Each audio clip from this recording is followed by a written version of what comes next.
Stalin sir மாதிரி ஏமாற்ற மாட்டோம். மற்றும் பலர் மாதிரி அள்ளி விடுற அவசர அறிக்கைன்னு இல்லைன்னு சொல்கிறோம்.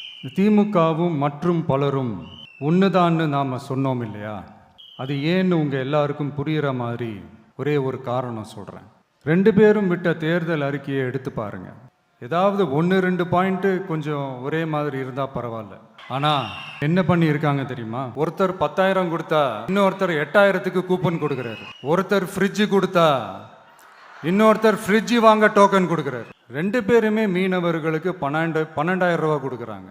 2 பேருமே பெண்களுக்கு 2,000 ரூபா கொடுக்குறாங்க. இப்படி 2 பேரும் ஒரே தேர்தல் அறிக்கையை பேரை மாற்றி கலரை மாற்றி, இவங்க 2 பேரும் வேற வேற இல்லை, ஒரு குடையின் கீழ் இருக்க கொள்கை கூட்டம்தான்.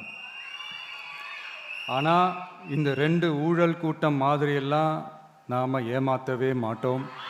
நமக்கு மக்கள் தான் முக்கியம், அவங்க மனசு தான் முக்கியம், அவங்க வாழ்க்கை தான் முக்கியம். என்னெல்லாம் செய்ய முடியுமோ, எதெல்லாம் ப்ராக்டிக்கலோ, எது பாசிபிளோ அதை மட்டும்தான் சொல்லியிருக்கிறோம். ஆட்சிக்கு வந்ததுக்கு அப்புறம் இதில் சொல்லாததையும் செய்வோம், அது வேறு விஷயம்.